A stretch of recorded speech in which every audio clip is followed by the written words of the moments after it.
그럼 내일은 어떤 이슈가 투자자 여러분을 찾아갈지 매일경제의 내일신문 체크해 보도록 하겠습니다. 내일장 여신 첫 번째 기사입니다. 네, 미국과 중국, 스위스에서 10일 첫 관세 협상이라는 헤드라인 보도록 하겠습니다.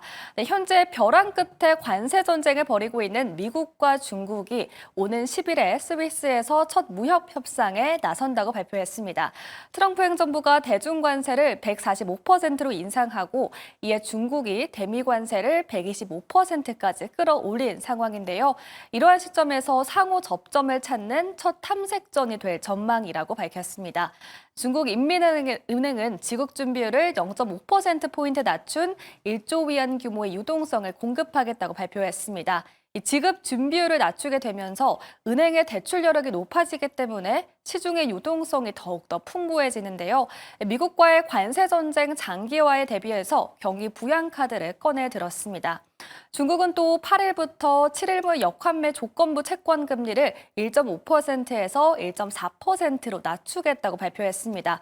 중국의 이러한 조치는 내수 경기를 살리고 미중 무역 협상에서도 밀리지 않겠다는 의지로 보이고 있습니다. 이렇게 미국과 중국의 관세 협상에 대한 부분 김응태 매니저와 얘기 나눠보도록 하겠습니다. 매니저님 안녕하세요. 네, 안녕하세요. 네, 그동안 자존심 싸움을 계속했던 미국과 중국이 드디어 관세 협상의 물꼬를 풀어들었습니다. 시장은 아직 반신반의하는 분위기인데요. 이러한 영향이 국내 증시에 어떤 영향을 미치게 될까요? 사실 이런 내용이 나올 때마다 항상 국내 증시에 대한 요동치는 모습은 당연하게 받아들여지는 모습이었습니다. 사실 중국과 미국에 대한 관세 문제는 서로에 대한 양 국가들에 대해서 어떠한 그 의미 부여가 좀 다르다라고 좀 볼 수 있겠는데요. 중국은 관세 미국 측을 만나는 것을 거의 꺼려하는 모습이었지만 어느 정도에 대한 이제 방어력으로서 자신의 금리를 또 인하시키고 내수 경제를 살리기 위한 모습 포지션을 가지고 있는 반면에 또 오히려 이제 미국 측에서는 하루빠르게도 미국, 중국과에 대한 어떤 협상력을 계속적으로 키워가려고 하는 적극적인 노력을 좀 하려고 하는 모습을 보이고 있습니다. 거기에 따라서 중국과 미국에 대한 의미 부여하는 바가 좀 다를 수가 있겠는데요. 그래도 일단 서로 다른 입장 차이를 보이고 있긴 하지만은 이번에 첫 번째로서 만남이 성사되고 있는 것에 대해서 좀 큰 의미를 보는 것도 나쁘지 않을 것 같습니다. 미국의 베센트도 이번에 협상에 대해서는 결과물은 나오지 않을 거다라는 이제 부정적인 발언을 했지만 그래도 이번에 첫 번째 시도 안에서 협상에 대한 내용이 나올 거라는 거에서 큰 기대감을 가지고 있는데요. 하지만 그것부터 이제 시작일 뿐이지 이게 앞으로 연속적으로서 협상 타겟으로서 만남이 계속적으로 지속될 수 있느냐 이 가능성 여부를 따라가지고 만약에 계속적으로서 추가적인 협상으로서 만남이 계속적으로 성사가 된다라고 하면은 국내장에서는 오히려 이게 호재로 작용하면서 주가에 대한 흐름들은 강하게 올라올 수 있을 거라고 보고 있고요. 다만 좀 지금 시기에서는 워낙에도 달러가 약세장으로 가고 있기 때문에 외국인들에 대한 투자 자금력들이 다시 한번 국내 증시로 들어온다라고 하면은 오히려 거기에 대해서 환차익 물량을 체결하기 위해서는 외국인 자금력들이 계속적으로 꾸준하게 들어올 가능성도 굉장히 클 수 있습니다. 지금에 대한 시장 국내 증시는 이미 관세에 대한 여파로서 한번 선 반영을 해놨기 때문에 사실 미국과 중국에 대한 이런 대립 구조가 장기화될 수밖에 없겠지만은 그래도 지금 자리에서는 어느 정도 선 반영을 하고 있다라는 것에서는 시장에서는 긍정적으로 바라볼 수가 있겠고요.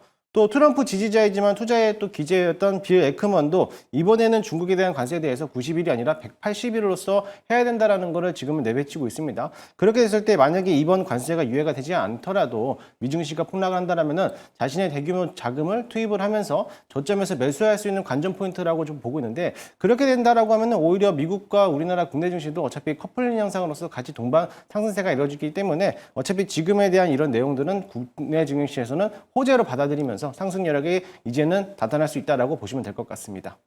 네, 이미 이러한 뉴스가 선 반영이 되었기 때문에 앞으로 국내 증시 긍정적으로 바라본다는 입장을 얘기해 주셨습니다. 이어서 다음 기사도 살펴보도록 하겠습니다. 네, 체코 원전 노딜에 한국 수주 수개월 지연될 듯이라는 뉴스가 올라와 있습니다. 최종 계약 타결을 앞뒀던 체코 원전 수주에 제동이 걸렸습니다. 체코 법원은 한수원과 체코 전력공사 간의 최종 계약 서명을 금지하는 가처분 결정을 내렸는데요. 프랑스 전력공사가 제기한 행정 소송에 대한 판결이 나올 때까지 이 계약 절차를 중단하라는 취지로 보입니다. 이렇게 소송 절차가 진행이 된다면 최종 계약은 최대 수개월 이상 지연될 것으로 보이는데요. 계약이 장기적으로 지연이 되면 자칫 사업이 표류할 수도 있기 때문에 우려감이 나오고 있습니다. 한편 이런 사태를 미리 예상하지 못한 정부의 대응도 도마에 올라왔습니다. 최종 계약에 서명하기 위해서 체코로 대규모 톡사단까지 보낸 상황인데요. 이런 시점에서 계약 절차가 중단됐기 때문입니다. 현재 체코 측도 우려하고 있습니다. 자칫 잘못되게 된다면 2030년 이산화탄소를 배출하지 않는 전력원을 확보하지 못할 수도 있다는 입장을 내놨습니다. 이렇게 사업이 몇 개월씩 지연되게 된다면 진행에는 큰 차질이 생길 수 있기 때문에 우려감이 커지고 있는데요. 이렇게 원전주에 대한 전망 알아보도록 하겠습니다. 메리저님. 체코 원전 계약에 제동이 걸렸다라는 뉴스를 살펴봤습니다. 이렇게 지연되는 기간이 오래될 거라는 우려감이 나오고 있는데요. 원전주 오늘 윗골이 길게 달리면서 일제히 내렸습니다. 원전주 반등 가능하다고 보실까요?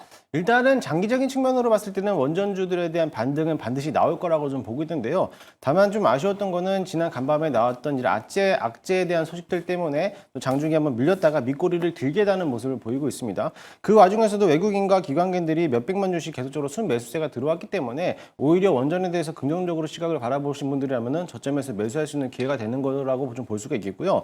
사실 지금에 대해서 이 프랑스 전력공사에 대한 모습에 대한 포지션인데요. 사실 이런 포지션을 봤을 때 과거에 웨스팅하우스에 대한 과거 오류된 사실하고도 좀 같이 겹해 볼 수가 있는데 사실 웨스팅하우스가 13년도에 보그트 3, 4호기의 원전을 또 수주를 했을 때 18년에 대해 완공을 하려고 했지만은 완공이 되지 못한 상태에서 7년이 더 지난 세월 동안 24년도 작년에 완공이 됐는데요.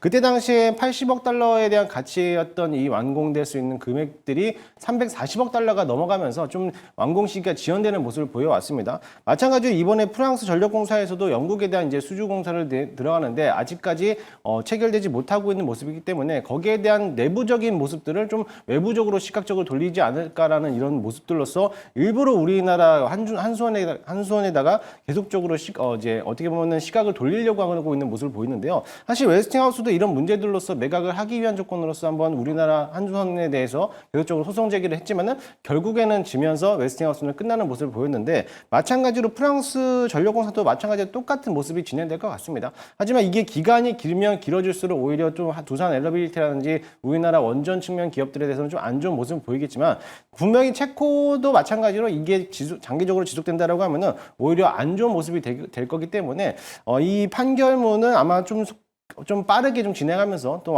계약을 성사시키지 않을까라는 기대를 좀 갖고 있습니다.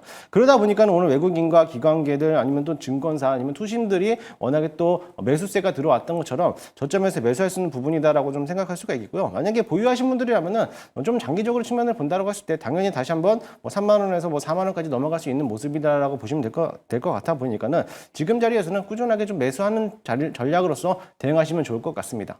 네, 원전주에 대해서는 현재 저점에서 매수하기 좋은 타이밍이다라는 답변을 주셨습니다. 이렇게 김흥태 전문가 인사이트 만나봤고요. 내일장 신문도 미리 읽어봤습니다. 이어지는 주주총회에서 내일장을 대비하기 위한 종목도 확인해 보도록 하겠습니다.